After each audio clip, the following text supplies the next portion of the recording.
Praise the Lord. Praise the Lord. Praise the Lord. Praise the Lord. Hallelujah. Hallelujah. Hallelujah. Hallelujah. Hallelujah. Hallelujah. దయచేసి వాక్యం వినే ముందు దేవుని యొక్క ఆశీర్వాదం మనమందరిపై రావాలని, దేవుని యొక్క శక్తి, బలము, కృప, అనుగ్రహము ఈ యొక్క సమయంలో మనందరిపై తన శక్తితో నింపాలని రెండు చేతులను పైకెత్తి మనం ప్రభువుని స్తుతించుకుందాం. తండ్రి వందనం, వందనం. తండ్రి స్తోత్రం, తండ్రి స్తోత్రం, తండ్రి ఆరాధన, తండ్రి ఆరాధన. యేసువా వందనం, యేసువా వందనం, యేసువా స్తోత్రం, యేసువా స్తోత్రం, యేసువా ఆరాధన, యేసువా ఆరాధన, ఆత్మదేవా వందనం, ఆత్మదేవా వందనం, ఆత్మదేవా స్తోత్రం, ఆత్మదేవా స్తోత్రం, ఆత్మదేవా ఆరాధన. ఆత్మదేవా ఆరాధన. Praise the Lord. Praise the Lord. Praise the Lord. Praise the Lord. Praise the Lord. Praise the Lord. Hallelujah. Hallelujah. Hallelujah. Hallelujah. Hallelujah.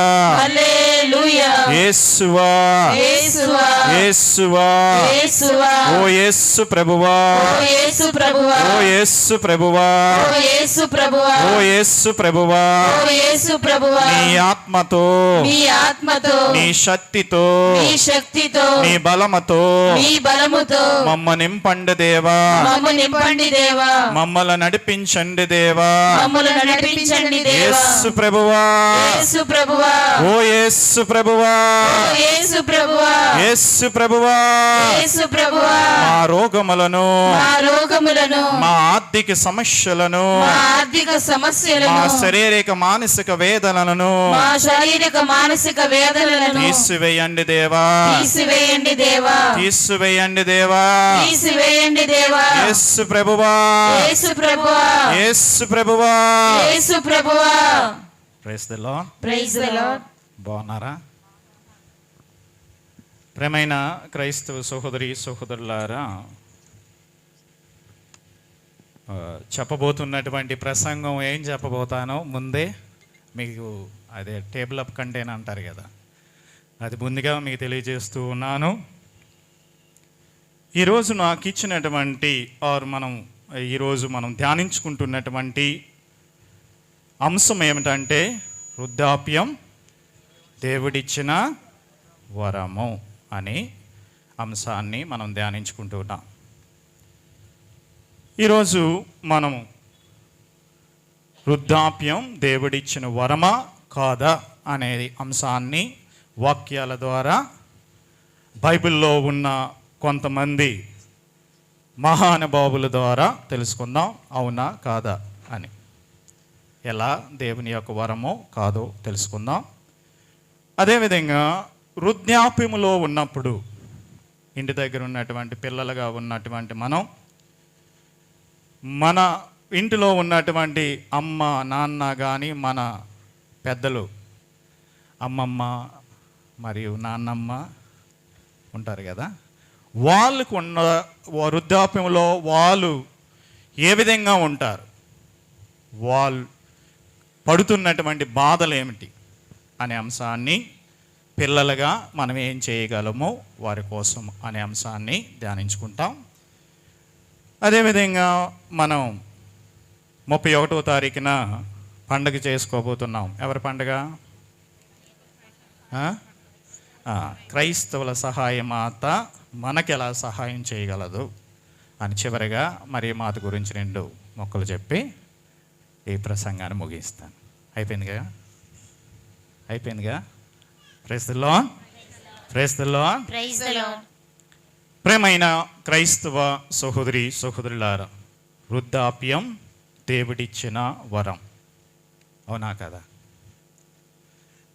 ఈ అంశాన్ని పరిశీలించి చూసినప్పుడు నాకు 2 ఇన్సిడెంట్స్ నాకు జ్ఞాపకం వస్తూ ఉన్నాయి. బెంగళూరులో నేను చదివినప్పుడు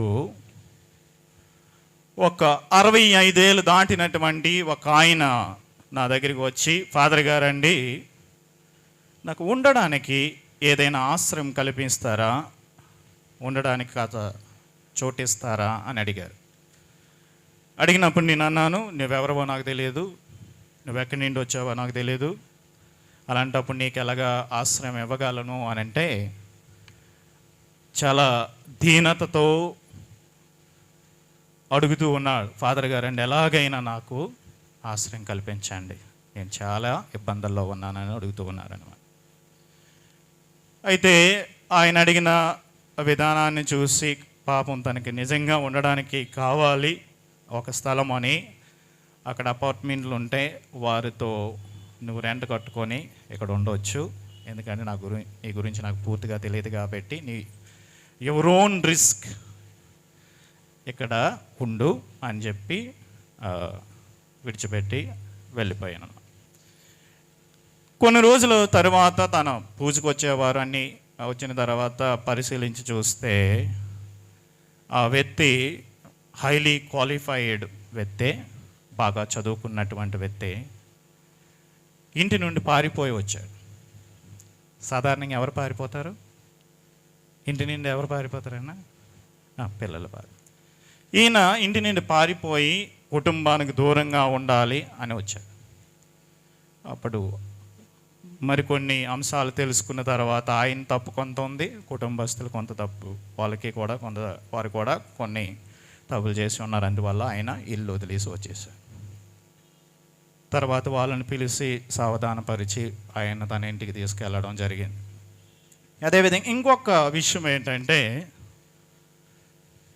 ఒక 75 సంవత్సరాలు వయసు ఉన్నటువంటి ఒక వ్యక్తి ఆత్మహత్య చేసుకున్నారు. వృద్ధాప్యంలోనే ఆత్మహత్య చేసుకున్నారు. ఆయనకి మంచి కూతుళ్ళు ఉన్నారు, అందరూ జాబులు చేస్తూ ఉన్నారు, మనవళ్ళు ఉన్నారు, చాలా బాగా చూసుకుంటున్నారు. కానీ ఆయన ఒకరోజు మనవల్ని స్కూల్కి పంపించేశాడు. పిల్లలందరూ వాళ్ళ పనులకు వెళ్ళిపోయిన తర్వాత ఆయన ఆత్మహత్య చేసుకున్నాను. ఎందుకని పరిశీలించి చూస్తే చాలా విషయాలు బయటపడ్డాయి. అందులో ఈరోజు మనం ధ్యానించబోతున్నటువంటి అంశం ఏమిటంటే, వృద్ధాప్యం దేవుడిచ్చిన వరము. Praise the lord. వృద్ధాప్యం దేవుడిచ్చిన వరం అని నమ్మిన వాళ్ళు గట్టిగా నాతో పాటు praise the lord. Hallelujah, hallelujah, hallelujah, hallelujah. అవును, వృద్ధాప్యం దేవుడిచ్చిన వరం. ఈరోజు మొదటి పట్టణం మనం చదువుకున్నాం. అందులో యెషయా గ్రంథము 46వ అధ్యాయము 4వ వచనం.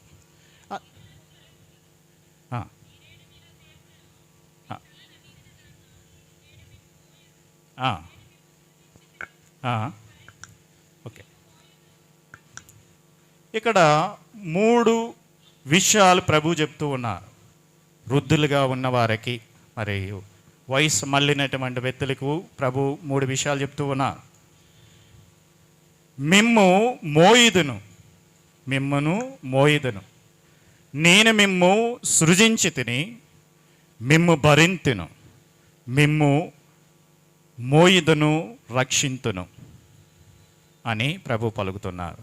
మిమ్ము నేను సృజించి ఉన్నాను, మిమ్మల్ని భరిస్తాను, మిమ్మలను మోయిదును మరియు మిమ్మలను రక్షిస్తాను అని అంటున్నాను. Praise the lord. ఆ భగవంతుడే సృష్టించినటువంటి, భగవంతుడే పలుకుతున్నటువంటి పలుకులు ఏంటంటే, నువ్వు నా వాడవు. వృద్ధాప్యంలో ఉన్నా, నువ్వు ఎలాంటి స్థాయిలో ఉన్నా నీవు నా వాడవు. నేను సృష్టించాను. నీ మనవలను అసహించుకున్నా, కొడుకులు అసహించుకున్నా, కూతుర్లు అసహించుకున్నా నేను సృష్టించాను. నిన్ను నేను సృష్టించాను, నేను భరిస్తాను. నీ వృద్ధాప్యంలో అనారోగ్య సమస్య, లేకపోతే అందరిని ఇబ్బంది పెడుతున్నావా, ఏం చేసినా సరే నేను భరిస్తాను. నువ్వు నా వాడవు. Praise the lord, praise the lord, praise the lord. Praise the lord. నిన్ను మోయిదను, నిన్ను రక్షింతును. అంటు రోగముల నుండి, ఆపదల నుండి, కష్టముల నుండి నిన్ను రక్షిస్తాను ప్రభు వాగ్దానం చెప్తూ ఉన్నాను. Praise the lord. ఇప్పుడు ఈ అంశాన్ని బట్టి చూస్తే వృద్ధాప్యం దేవుడు ఇచ్చిన వరము. పెద్దలారా, మీరు లేకపోతే మేము లేము. మీరు లేకపోతే మేము లేము. మీ దగ్గర ఉన్న మీరు ఎలాంటి వారంటే ఒక గని లాంటి వారు. ఎంత తవ్వితే అంత అనుభవము, అంత జ్ఞానము, అంత నైపుణ్యము మీ దగ్గర ఉంది. మా అంతలో మేము నడిస్తే తోవ తప్పిపోవచ్చు, గోతులో పడిపోవచ్చు. కానీ మీ సలహా పాటించి మీరు మా పక్కన ఉంటే మాకు భయం లేదు. మేము తోవ తప్పిపోము, గోతులో పడిపోయినా బయటికి రావడానికి మీ మాటలు, మీ జ్ఞానము, మీ సలహా, మీ అనుభవము మాకు సహాయపడుతుంది. మీరు లేనిదే మేము లేము. పెద్దలారా, ఎవరెవరైతే వృద్ధాప్యం నేను ఎందుకు ఇంకా అనుకున్న వారికి అంటున్నది, మీరు లేనిదే మేము లేము. మీ అనుభవం ముందు మేమెంత, మీ జ్ఞానం ముందు మేమెంత. మీకంటే డిగ్రీలు ఎక్కువగా ఉండవచ్చు, మీరు చదివినట్టుగా మానవ చరిత్రను మేము చదవగలమా? మీకున్నంత ఓర్పు మాకుండగలదా? మీరే మాకు గురువులు, మీరే మాకు మార్గచూపురులు. అందుకోసం మీరు మా అజ్ఞానం వల్ల కానీ, లేకపోతే మాలో ఉన్న లోపాల వల్ల కానీ మిమ్మ చిన్న చూపు చూసినా సరే, దేవుడు అంటున్నారు మీకోసం మిమ్మ భరింతును, రక్షింతును, దీవింతును, మీరు నేను సృష్టించినటువంటి వారు అని ప్రభువు అంటున్నారు. Praise the lord. Hallelujah, hallelujah, hallelujah. Hallelujah. ప్రియమైన క్రైస్తవ సహోదరి సహోదరులారా, అవును, మీరు దేవుని దృష్టిలో అద్భుతమైనటువంటి వ్యక్తులు. మీ ద్వారా దేవుడు మాకు నేర్పిస్తూ ఉన్నారు. మాకు తెలియకుండానే మేము మీ ద్వారా అనేకమైనటువంటి విషయాలు నేర్చుకుంటున్నాం. మీరు లేకపోతే మేము లేము. Praise the lord. Praise the lord. Hallelujah, hallelujah, hallelujah. Hallelujah. యోబు గ్రంథము 12వ అధ్యాయము 12వ వచనం. యోబు గ్రంథము 12వ అధ్యాయము 12వ వచనం. వృద్ధులు విజ్ఞానమును అత్తింతురు, పెద్ద ప్రాయము వలన వివేకం పుట్టెను. Praise the lord. Praise the lord. Praise the lord. Praise the lord. వృద్ధులు విజ్ఞానమును అత్తింతురు, పెద్ద ప్రాయము వలన వివేకం పుట్టెను. అవును, విజ్ఞానం మీ ద్వారా మేము అత్తించగలం. మీ యొక్క వయస్సు వల్లే విజ్ఞానం మాకు లభిస్తుంది. మీరు అనుభవించి చూపించి మార్గమే మాకు మార్గం. ప్రియమైన క్రైస్తవ సహోదరి సహోదరులారా, మీరు దేవుని దృష్టిలో దేవుని యొక్క ఆశీర్వాదం పొందడంలో మీరు దిట్ట.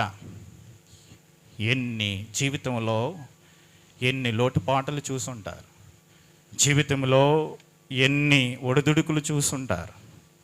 మీ జీవితమే మాకు ఒక పౌల బాట. అంటే మీరు నడిచినటువంటి బాట ఏ విధంగా నడిచి ఉన్నారో ఆ బాటలో మేము కానీ మీ జ్ఞానంలో మేము పెరిగితే మేము తోవ తప్పిపోం.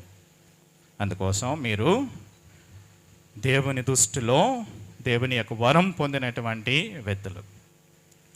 అదేవిధంగా కీర్తన గ్రంథము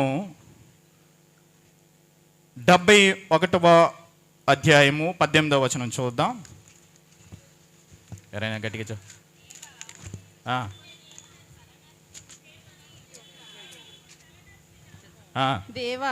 దేవా, ఇప్పుడు నేను తలమెరిసిన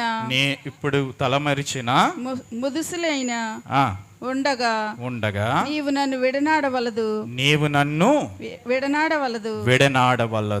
నేను భావి తరముల వారికి నీ శక్తిని నీ బలమును తెలియచేయుటకు గాను నీవు నన్ను జీవించి ఉండగా నీవు నన్ను బతకనిమ్ము అని ప్రభువు అంటున్నారు. మీ ప్రార్థన ఈ విధంగా ఉండాలి. కీర్తన 71:18లో దేవా, భావి తరాలను నడిపించడానికి, వారికి ఒక మార్గం చూపించడానికి నన్ను బతకనిమ్ము, నేను ఆ విధంగా నా ప్రవర్తన నడవడిక ఆ విధంగా ఉన్నట్టుగా చూడు దేవా అని కీర్తనాగారుడు వృద్ధుల కోసం చెప్తున్నటువంటి మాట. Praise the lord, praise the lord.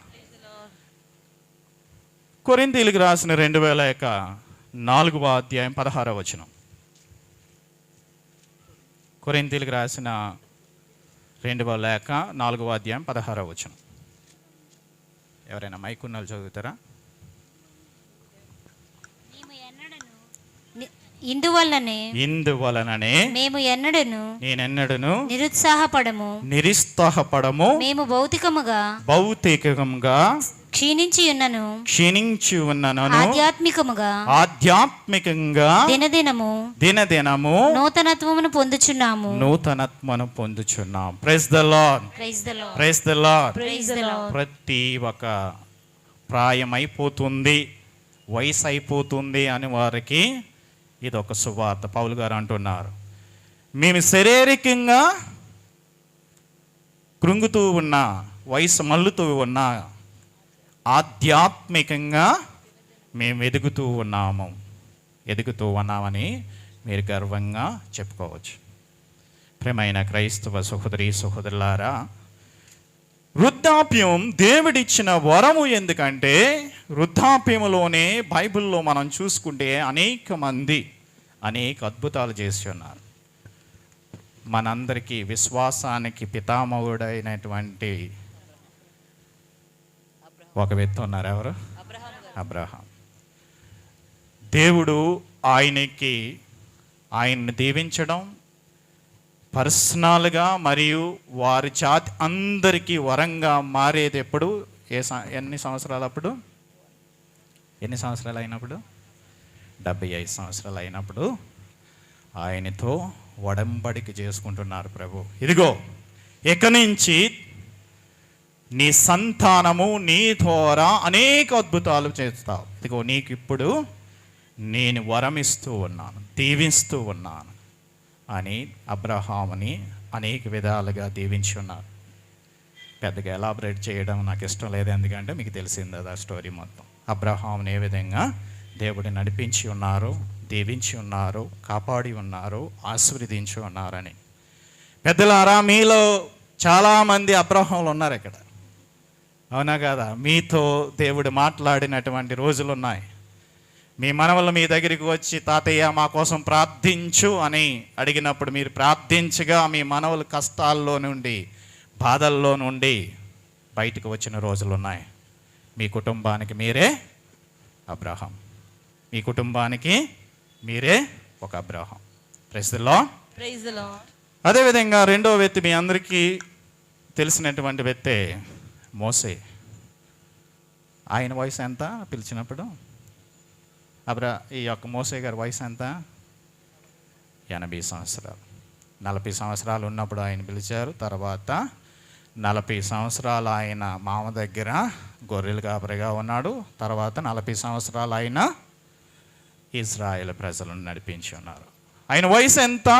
దేవుడు ఆయన్ని అభిషేకించినప్పుడు, దీవించినప్పుడు ఇజ్రాయేలును వాగ్దాన భూమికి నడిపించడానికి ఆయనకు బలము, శక్తి ఇచ్చినది వయసు ఎంత అయింది? ఎంత? 80 సంవత్సరాలు. నీకు 70 సంవత్సరాలు వస్తాడు ముసలి అయిపోయినావు అంటున్నావే. నీ కుటుంబానికి నాయకుడు నువ్వే. ఆనాడు ఇజ్రాయేల్ ప్రజలను వాగ్దాన భూమికి నడిపించడానికి జ్ఞానములోను బుద్ధిలోను నైపుణ్యం కలిగినటువంటి ఈ యొక్క మోసేను ఎన్నుకున్నప్పుడు ఆయన అనేక విధాలుగా ఎక్స్క్యూజ్ చెప్పాడు. ఏమని? నేను దత్తత్త అంటే నాకు నోరు సరిగా తిరగదు అన్నాడు. అనేక విధాలుగా ఎక్స్కేప్ అయిపోవాలని లేదు, నువ్వు నాకు కావాలి, నీవు నాకు కావాలి, మోసే నువ్వు నాకు కావాలి, ఈ ప్రజలను నడిపించడానికి నువ్వే నాకు కావాలన్నా. 80 సంవత్సరాల్లో తీసుకోవడం ఏంటండి? అంతే కదా.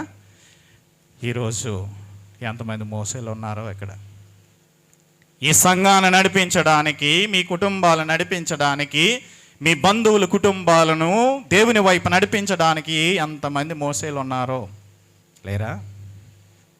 లేదండి, మేము అందరం మోసే. ప్రైజ్ ది లార్డ్, హల్లెలూయా. మీ కుటుంబాన్ని దేవుని వైపు దేవుని వాగ్దాన వైపు నడిపించడానికి మీరే మోసేలు. దేవుడు వృద్ధాప్యం దేవుడిచ్చిన వరము. వృద్ధాప్యం దేవుడిచ్చిన వరం. అదేవిధంగా మనకి అనేక మంది, జోషువ కూడా ఏజ్ ఎక్కువైన తర్వాతే ఆయన్ని కూడా పిలిచి ఆయన అనుభవం ద్వారా ప్రజలకు మేలు చేయాలని దీవించి ఉన్నారు. అదేవిధంగా ప్రాక్టికల్గా బైబిల్లో లేనటువంటి ఒక వ్యక్తిని చాలామంది ఉన్నారు, కానీ ఒక్క వ్యక్తిని మీకు అందరికీ పరిచయం ఉన్నటువంటి వ్యక్తి కేఎఫ్సి. చూసారు కదా, తినలేదు ఇప్పుడు కేఎఫ్సి చికెన్ తిన్నారా? ఆయన ఈ కేఎఫ్సి అనే ఫౌండరు, ఆయన ఇది పౌండ్ అంటే ఇది స్టార్ట్ చేసినప్పుడు ఆయన వయసు ఎంత? 50 సంవత్సరాలు కదా, 30 సంవత్సరాల, 20 సంవత్సరాల, యవనస్తుడా? ఎన్ని సంవత్సరాలు ఉండవచ్చు చెప్పండి? 62 సంవత్సరాలు. 62 సంవత్సరాలు ఉన్నటువంటి ఈ వ్యక్తి ఇంట్లో కూర్చోలే, నాకు వయసు అయిపోయింది కదా అని కూర్చోలే. ఏం చేశాడు? నేను కూడా చేయగలను, దేవుడు నాకు కూడా జ్ఞానం ఇచ్చారు, నాకు కూడా శక్తి ఇచ్చారు, నేను కూడా చేయగలను అని ఆయన కూడా తన ఈ యొక్క అతి ముఖ్యంగా ఇండియాలో బాగా ప్రత్యేకతగాంచడము, తర్వాత వేరే దేశాల్లో కూడా మన అందరికీ తెలిసినటువంటి కేఎఫ్సి ఫౌండర్ కూడా 62 సంవత్సరాలు. మనం అందరం అనుకుంటాం అయిపోయిందే వయసు, అయిన ముసలోడు కూర్చో అని అంటారు. ప్రేమైన క్రైస్తవ సహోదరి సహోదర, వృద్ధాప్యం దేవుడిచ్చిన వరము. అయిపోలేదు, వృద్ధాప్యం దేవుడిచ్చిన వరము. మీ ద్వారా మీకు చాలా బాధ్యత ఉంది. అబ్రహాములాగా మీ సంతానం దీవించడానికి, మోసేలాగా నడిపించడానికి, జోషువలాగా మీ సంఘాన్ని కాపాడడానికి దేవుడు చాలా బాధ్యత ఇచ్చాడు. మీకు చాలా బాధ్యత ఇచ్చారు. నా వయసు అయిపోయిందే, నన్ను ఎవరు పట్టించుకోవట్లేదే, అప్పుడులా పరిగెట్టట్లేదు అనుకోకు. నువ్వు పరిగెట్టే రీతులు వేరా, నువ్వు పరిగెట్టే రీతి వేరా, నువ్వు ఆలోచించే రీతి వేరా, నువ్వు అనుభవించే దారులు వేరా. ప్రేమైన క్రైస్తవ సహోదరి సహోదర, వృద్ధాప్యం దేవుడిచ్చిన వరము. Praise the lord, praise the lord. నమ్ముతారా? ఇప్పుడు దేవుడు ఇచ్చిన వరం అని, వృద్ధాప్యం దేవుడిచ్చిన వరం అని నమ్ముతారా? నమ్ముతారా? Praise the lord. నమ్ముతామన్న వాళ్ళు ఒకసారి అందరం కలిసి praise the lord, praise the lord, praise the lord. అయితే పిల్లలుగా ఉన్నటువంటి మనం ఏం చేయాలి? మన ఇంట్లో వయసు మళ్ళినటువంటి వ్యక్తులు ఉన్నారు, ఏం చేయాలి? వాతావరణం చేంజ్ చేస్తూ ఉన్నది. పిల్లలుగా ఉన్న మనం ఏం చేయాలి? వాళ్ళు ఎలాగ అర్థం చేసుకోవాలి అంటే కొన్ని విషయాలు మనం ఈరోజు పంచుకుందాం. నిర్గమకాండము 20వ అధ్యాయం 12వ వచనం. నిర్గమకాండము, మైక్ పట్టుకొని చదవన్నమ్మా. మీ తల్లిదండ్రులను గౌరవింపుడు, మీ తల్లిదండ్రులను గౌరవింపుడు, అట్లయినా మీ దేవుడైన యావే మీకు ప్రసాదించిన దేశములో చిరకాలము జీవింతురు. ఈ జీవితం నువ్వు సక్రమంగా చిరకాలము జీవించాలంటే నువ్వేం చేయాలి? మీ పెద్దలను, ఇక్కడ తల్లిదండ్రులు అంటే వయసు మళ్ళినటువంటి ఎవరినైనా సరే ఏం చేయాలి? నువ్వు చిరకాలము ఆయురారోగ్యములతో ఏ బాధ లేకుండా ఉండాలంటే ఏం చేయాలి? వాళ్ళను గౌరవింపుడు. పిల్లలారా, గౌరవించండి. ఒకరోజు మనం కూడా ఆ స్థాయికి చేరుతాం. అదేవిధంగా తిమోతికి రాసిన మొదటి లేఖ 5వ అధ్యాయము 1వ వచనం నుండి 2వ వచనం వరకు. తిమోతికి రాసిన లేఖ 1వ అధ్యాయం. వృద్ధుడైన వ్యక్తిని కఠినముగా గద్దింపక, వృద్ధుడైన వ్యక్తిని కఠినముగా గద్దింపక, అతన్ని నీ తండ్రిగా భావించి, అతడును నీ తండ్రిగా హెచ్చరింపుము. పిన్నలను వృద్ధుడైన వ్యక్తిని కఠినముగా గద్దింపక. కఠినంగా ఉండకండి వృద్ధులతో. వారు శారీరకంగా ఇబ్బంది పెట్టినా సరే వాళ్ళతో కఠినంగా ఉండకండి అని అంటారు. అదేవిధంగా సామెతల గ్రంథం 23:22. సామెతల గ్రంథము 23వ అధ్యాయం 22వ వచనం. మైక్లో చదవనమ్మా. నీకు పుట్టుకనిచ్చిన తండ్రి పలుకులు ఆలింపుము. నీకు పుట్టికనిచ్చిన తండ్రి పలుకులు ఆలింపుము. నీ తల్లి వృద్ధురాలైనప్పుడు ఆమెను ఆదరముతో చూడుము. ఇది నేను పలుకుతున్నటువంటి పలుకులు కాదు. ఎవరు పలుకుతున్నారు? బైబిల్లో దేవుడు పలుకుతున్నటువంటి పలుకులు. Praise the lord. Praise the lord. వీళ్ళు అర్థం చేసుకోవడం ఏమిటంటే, వృద్ధాప్యంలో ఉన్న వారికి కొన్ని సైకాలజికల్గా లేకపోతే ఇమోషనల్గా కొన్ని చేంజెస్ ఉంటాయి. ఇవేంటని చూద్దాం, వాళ్ళు ఎలాగ అర్థం చేసుకోవాలి. అందరికీ అన్నీ ఉంటాయా అంటే నో. కొందరికి ఉండొచ్చు, కొందరికి ఉండకపోవచ్చు. కానీ కొన్ని జనరల్గా మనము పరిశీలించి చూస్తే ఎందుకు వృద్ధాప్యంలో మనకు కొద్దిగా ఇరిటేషన్ వస్తుంది, ఎందుకు ఇబ్బందిగా ఫీల్ అవుతామంటే, ఈ వృద్ధాప్యంలో ఉన్నవారికి రెసిస్టింగ్ ఏదొచ్చినా రెసిస్టింగ్. ఎందుకంటే ఏం చేస్తారంటే వీళ్ళు, అన్నీ నాకు తెలుసులే, నేను చాలా అనుభవవంతుణ్ణి, చాలా చేశాను, ఏం నాకు చెప్పడం ఏంటి, ఎలా చేయాలో తెలుసు, ఏం చేయాలో తెలుసు, వీళ్ళు చెప్తే నేను వినడం ఏంటి అనే కైండ్ ఆఫ్ రెసిస్టింగ్. అంటే నేను చేయనులే, నాకెందుకు చెప్పాలి వీళ్ళు, నేను ఎందుకు చేయాలి అనే మనస్తత్వం ఉండొచ్చు ఈ వృద్ధాప్యంలో ఉన్నవారు. ఏది చెప్పినా అందుకే వాళ్ళు వింటారా? ఇటు వెళ్ళమంటే అటు వెళ్ళే కొంతమంది ఉంటారు, అందరూ కాదు, కొంతమంది ఉంటారు రెసిస్టింగ్. ఎందుకంటే వారు ఎక్కువ శాతం నాకు తెలుసు, వీళ్ళు చెప్పడం ఏంటి, నాకు ఇక్కడ నుండి వైజాగ్ ఎలాగెళ్ళాలో నాకు తెలుసు, వీడు చెప్పడం ఏంటి అన్నాను. కానీ ఎండ ఎక్కువ ఉంది నాన్న, కారు మీద తీసుకెళ్తాం రా అంటే, ఎన్నిసార్లు నేను బస్సు మీద వెళ్ళాం నాకు తెలీదా, నువ్వు చెప్పడం ఏంటి నాకు అనే వ్యక్తులు కూడా ఉండవచ్చు. అవునా కదా? ప్రస్తుతంలో వారికి ఏంటంటే రెసిస్టింగ్, ఖండిస్తూ ఉంటారు. ఏంటంటే వారికి ప్రతిసారి ప్రతిఘటించటం, అంటే డినాయింగ్, వద్దులే నాకు తెలుసులే, నువ్వు చెప్పడం ఏంటి అని టైప్లో ఆలోచించే అవకాశం ఉంటుంది.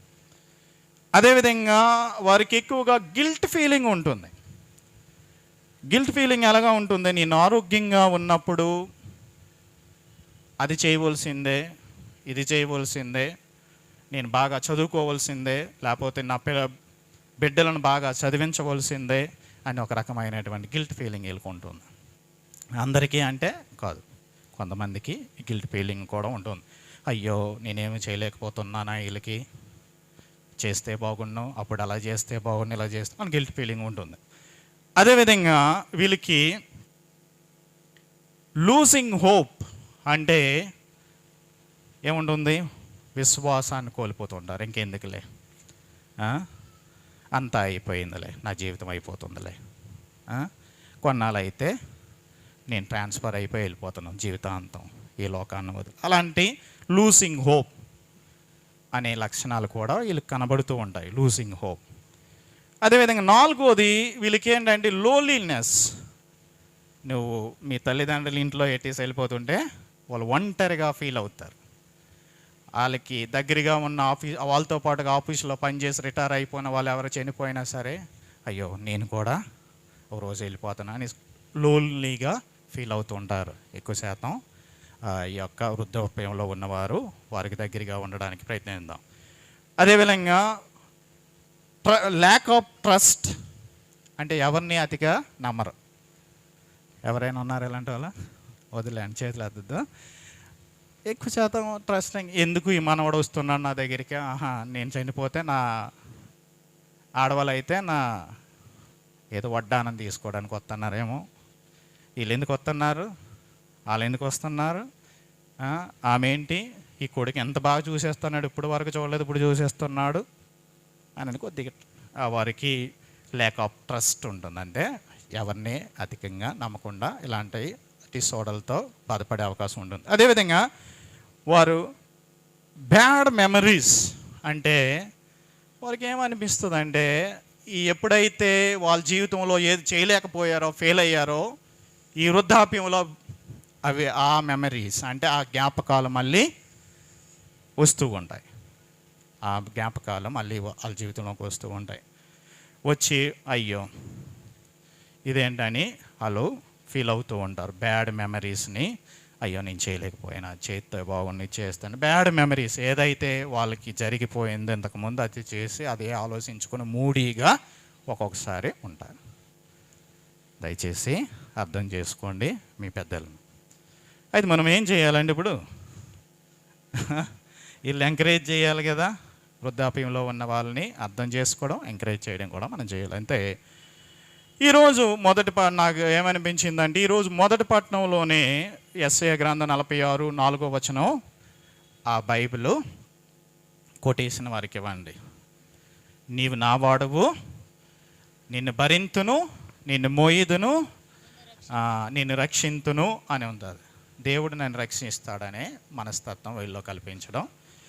అదేవిధంగా వృద్ధులారా, మీకు చిన్న చిన్న ప్రాక్టికల్ టిప్స్ మీకు ఉపయోగం ఇంతకుముందు మీరు చేస్తూ ఉండవచ్చు, ఇప్పుడు కూడా చేస్తూ ఉండవచ్చు. కానీ ఈరోజు నా తరపున ప్రాక్టికల్ టిప్స్ ఇవ్వాలనుకుంటున్నాను. అదేంటంటే, డూ సమ్ ఫిజికల్ ఎక్సర్సైజ్. ఇంట్లో టీవీ పెట్టుకొని అలా కూర్చోవద్దు. డూ సమ్ ఫిజికల్ ఎక్సర్సైజ్ అంటే రాళ్ళెత్తకన్నా, అంటే జిమ్కి వెళ్ళకన్నా, కానీ చిన్న చిన్నది మొక్కలకు నీరు పోయడము, చిన్న చిన్న విషయాలు చేస్తూ ఉన్నాను. అదేవిధంగా find some time to read some good books. అంటే సమయం చూసుకొని బైబిల్ చదవడం, పునీతుల పుస్తకాలు చదవడం, ఒక మంచి ఇన్స్పిరేషన్ బుక్స్ చదవడం వల్ల మీ మైండ్ ఎంగేజ్ అవుతూ ఉంటుంది. బ్యాడ్ మెమరీస్కి వెళ్ళకుండా, లూజింగ్ హోప్ అవ్వకుండా, అదేవిధంగా గిల్ట్ ఫీలింగ్ నుంచి ఇవి రక్షిస్తూ ఉంటాయి. పాజిటివ్ ఎనర్జీ మీరే కల్పించుకోవాలి. Reading some good books. Try to learn one word from different language. అంటే ఏదైనా మీరు చదువుకున్న వాళ్ళు ఉంటారు కదా, వాళ్ళు ఏదైనా డిఫరెంట్ లాంగ్వేజ్, నువ్వు తెలుగుడు అయితే ఇంగ్లీష్ నుంచి ఒక పదం నేర్చుకోవడం, తర్వాత ఇంకొక ఏదైనా లాంగ్వేజ్ ఉంటే నీకు ఏ లాంగ్వేజ్ ఇష్టం దాన్ని నేను ఒక్కొక్క రోజుకు ఒక పదం నేర్చుకుంటే నీ మైండ్ ఎంగేజ్ అవుతుంది. నేను లోన్లీగా ఉన్నానే అనే పోతూ ఉంటాను, నువ్వు ఎంగేజ్ అయ్యి వర్క్లో ఎంగేజ్ అవుతూ ఉంటాను. అదేవిధంగా కొంతమంది వృద్ధులు టాలెంటెడ్ ఉంటారు, మ్యూజిక్ ఇన్స్ట్రుమెంట్స్. మీరు నేర్చుకోవాల్సిన లేదు, కానీ కొద్దిగా ట్రై చేయండి. మీ ఇంతకుముందు పే చేసిన వాళ్ళు అయితే వృద్ధాప్యంలో చేస్తూ ఉండండి. అది మంచి ఎక్సర్సైజ్. ఎందుకంటే నేను 2 ఎగ్జాంపుల్ చెప్తాను. నేవీ నుండి రిటైర్ అయిపోయినటువంటి ఒక వ్యక్తి గిటారు, ఈ కీబోర్డ్ పట్టుకొని ఎక్కడ స్కూల్ ఉంటే అక్కడికి వెళ్ళి నేను నేర్పిస్తాను ఫ్రీగానే ఎంగేజ్ అవుతున్నాడు, తనంతలో తానే ఎంగేజ్. తర్వాత ట్రైన్లో నేను ఒక వ్యక్తిని కలిశాను, బాగా ఎల్డర్లీ పర్సన్. ఆయన అంటున్నాడు కేరళ నుంచి, ఉదాహరణకి ఆయనది వైజాగ్ అయితే ఆయన ప్రతిరోజు వైజాగ్ నుండి ఏ ట్రైన్ వస్తుందో ఆ ట్రైన్ ఎక్కి రాజమండ్రిలో దిగుతాడు, కాదా టీయో లేకపోతే ఇక్కడ ఏది నచ్చితే అది తింటాడు, మళ్ళీ సాయంత్రం ఆ ట్రైన్ ఎక్కి మళ్ళీ తన ఇంటికి వెళ్ళిపోతాడు. నన్ను అడిగితే తను రైల్వేలో పనిచేశాడు కాబట్టి ట్రైన్లో ఉన్నటువంటి వారితో సంభాషించడము, ఆడుకోవడం, లేకపోతే వాళ్ళతో మాట్లాడడం, ఇక్కడికి రావడం, పాత ఫ్రెండ్స్ని మాట్లాడడం, మళ్ళీ వెళ్ళడం. తనంతలో తాను మిమ్మల్ని అలా చేయమని చెప్పట్లేదా? ఆ వ్యక్తి ఆ విధంగా చేస్తూ ఉన్నాడు. Engage yourself. అదేవిధంగా find some new friends or do some social work. Social work అంటే మీరు వెళ్ళి ఎండలో నిలబడి ధర్నా చేయ అవసరం లేదు. అంటే ఎక్కడైనా ట్యూషన్ చెప్పడం చిన్న చిన్న పిల్లలకి, చిన్నది అలాంటి సోషల్ వర్క్ చేయడం మంచిది. అదేవిధంగా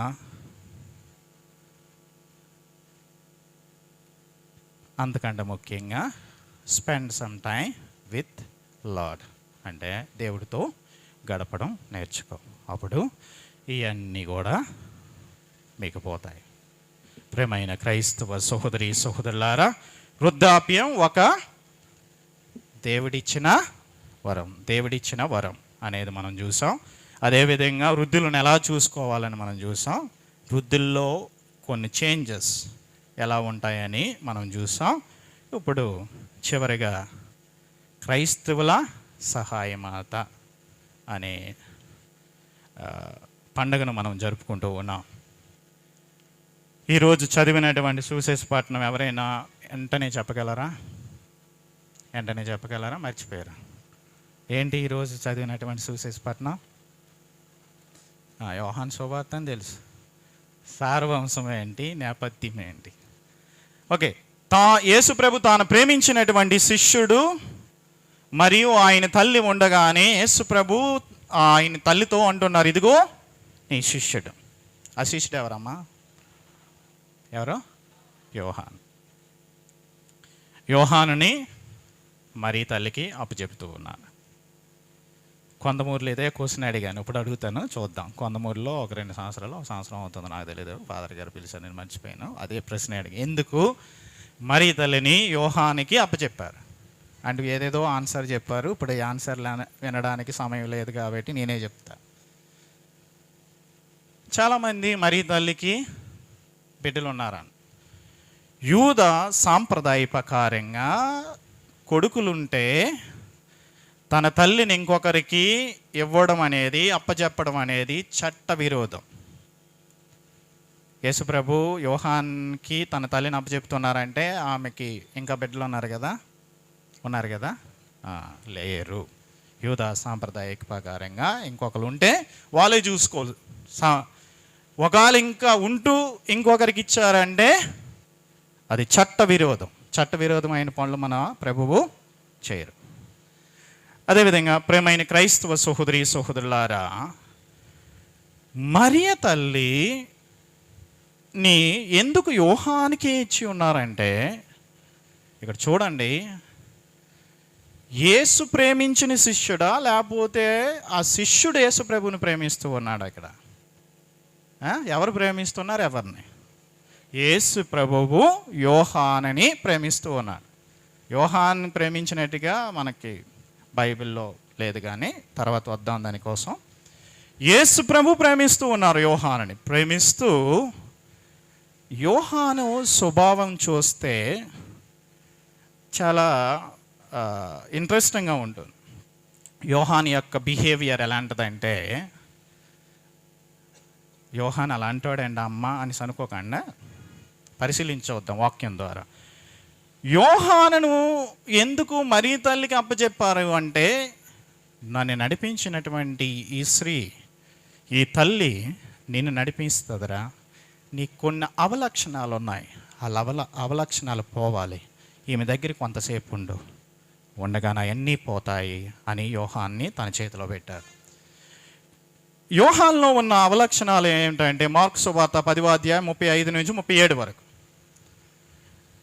ఏముంది అక్కడ? ఇద్దరు వచ్చి యేసుప్రభుని అడుగుతున్నారు, ఏమని? నీ కుడి వైపున ఒక్కరిని. అంటే అర్థం ఏంటి? అందరిలో నేను గొప్పవాడిగా ఉండాలి, అధికారకాంక్ష ఉన్నటువంటి యోహాన్ మనం చూస్తూ ఉన్నాం. అవునా కదా? Hello, praise the Lord. అధికారకాంక్ష యోహాన్లో ఉన్న మొట్టమొదటి అవలక్షణం ఏంటి? అధికారకాంక్ష. నేను ఉండాలి, నేనే ముందు ఉండాలి, నాకే దండలు పడాలి, నా కోసమే చప్పట్లు కొట్టాలని ఒకలా. మనలోనూ చాలా, మీరు చాలా మంచి వాళ్ళు. నావే ఛానల్లో అయితే కొంతమంది దండలు చప్పట్లు కొట్టించుకోవడానికే ముందుకు వస్తారు. పాపం కష్టపడి పని చేసిన వాళ్ళు వేరేగా ఉంటారు, కానీ వీళ్ళు మట్టుగా ఇతరుల మెప్పు పొందడానికే ముందుకు వస్తుంటారు. యోహాన్లో కూడా ఆ అవలక్షణం ఉండేది. అయితే అదే ఇంకొక అవలక్షణం ఏంటంటే, మార్కు సువార్త 9:38 ఉంటుంది. ఏమంటే అసహనం. ఒకసారి చదువుతారా వాక్యం? అంతటి యోహాను యేసుతో బోధకుడా మనలను అనుసరింపని ఒకడు నీ పేరిట దయ్యములను పారదోలుచున్నారు, మేము చూసి వారిని నిషేధించదు. అంటే తనకంటే ముందు ఎవరైనా ఏదైనా మంచి చేస్తే తన ప్రాయం లేకుండా తనకు చెందకుండా చేస్తే ఒప్పుకునేవాడు కాదు. అంతేనా? ఖండించారు. మంచి కదా చేస్తున్నారు, యేసుప్రభు ఏమంటారు? మంచి చేస్తే చేయనియండి అని. కానీ ఈయన నిషేధించితమే అంటే ఆపేశాడు. మంచి వరకే కానీ ఆపేశాడు. అదేవిధంగా 3వ అభిలక్షణం లోకాసు వార్త 9:51 ఒకసారి చూద్దాం. క్విక్ టెంపర్ అంటే త్వరగా కోప్పడే లక్షణం. మోక్షారోహణ దినములు సరిపోతుంది, నేను చెప్తాను ఎందుకు సమయం లేదు కాబట్టి. త్వరగా కోప్పడే లక్షణం ఏంటంటే యేసు ప్రభు తన ఈ సమరయ గ్రామాల పైకి వెళ్తూ ఉండగా ఆయన రానియకుండా అడ్డుపడతారు.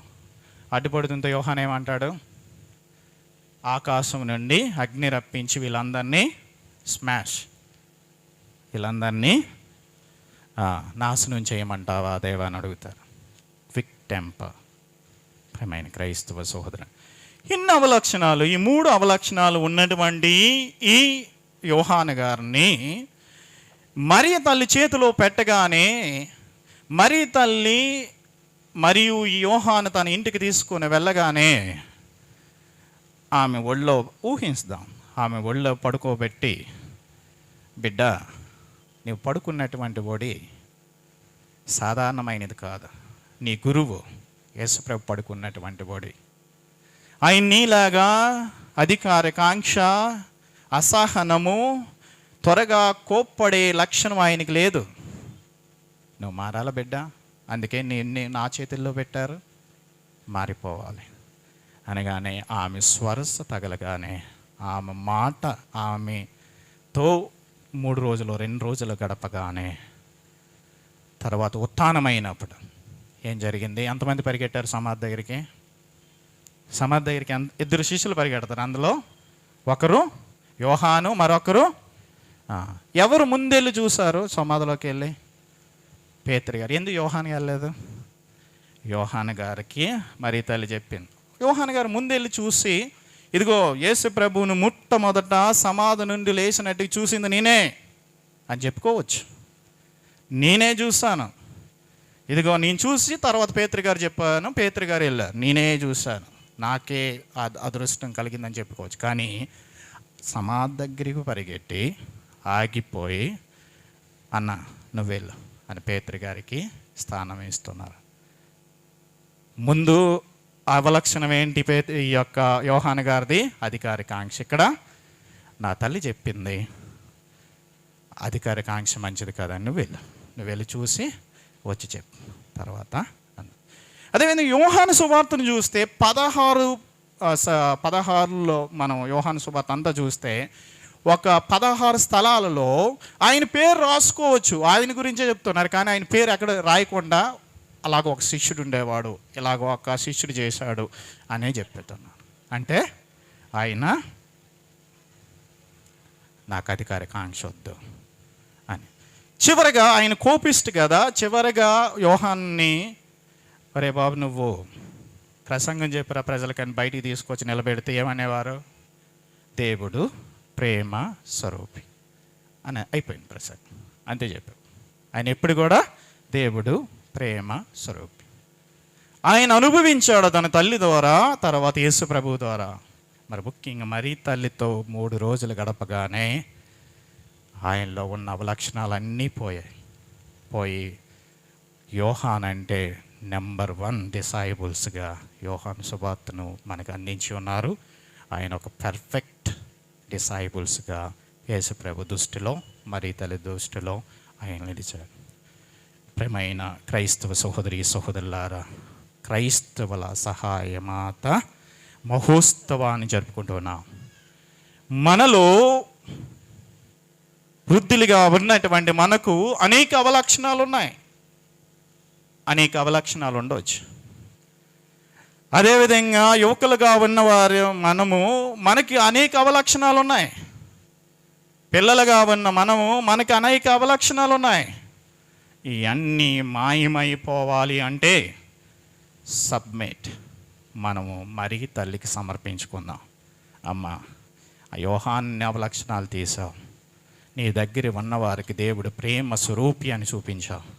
నాకు కూడా చూపించు తల్లి, నాకు కూడా అది నేర్పించు తల్లి. నువ్వు క్రైస్తవుల సహాయమాతవే, నేను క్రైస్తవుడనే. నాలో ఉన్నట అవలక్షణాలను తీసివేసి నన్ను కూడా నీ బిడ్డగా చేర్చుకో తల్లి అని సమర్పించి ప్రార్థన చేద్దాం. ఒక పునీతుడు అంటున్నాడు, నువ్వెన్ని జపమాల చెప్పించినా నీ స్వభావములో మార్పు రాలేదు అంటే నీ మరియని భక్తి మంచిది కాదని అర్థం. నువ్వు నిజంగా భక్తితో జపమాలు చెప్తే ఖచ్చితంగా నీ స్వభావంలో, నీ నడవడికలో, నీ ప్రవర్తనలో ఏమొస్తుంది? మార్పు వస్తుంది. మార్పు రావట్లేదంటే అర్థం నువ్వు సరిగా మరి తల్లిని అడగట్లేదు, లేకపోతే మరీ తల్లిని ఆశ్రయించట్లేదని అర్థం. అందుకోసం క్రైస్తవుల సహాయమాత పండుగను జరుపుకుంటున్నటువంటి మనం దేవుని యొక్క ఆశీర్వాదాలు ఆ అమ్మ యొక్క విజ్ఞాపన ప్రార్థన ద్వారా పొందడానికి ప్రయత్నం చేద్దాం. మర్చిపోదు, వృద్ధాప్యం దేవుడిచ్చిన వరం, వాళ్ళని అర్థం చేసుకుందాం. వారి ద్వారా మనకు అందించినటువంటి జ్ఞానాన్ని, వారి ద్వారా వారి నైపుణ్యాన్ని, వారి అనుభవాన్ని ఉపయోగించి మనం ఎదగదాం. దేవుని దృష్టిలో, సమాజం దృష్టిలో 100 60 ఫలించాలని ప్రార్థిస్తూ మనము ఈ యొక్క పండుగను జరుపుకుందాం. అదేవిధంగా ఈరోజు మనం ప్రార్థన చేసుకుందాం. అమ్మ, మా అవలక్షణాలను తొలగించి మమ్మల్ని నీ బిడ్డలుగా చేర్చుకో అని, వృద్ధులను అర్థం చేసుకునే భాగ్యం మాకు ప్రసాదించు తల్లి అని ఈ యొక్క నవీన ప్రార్థనలో, ఈ యొక్క పండుగలో మనం వేడుకుందాం. ఆమె.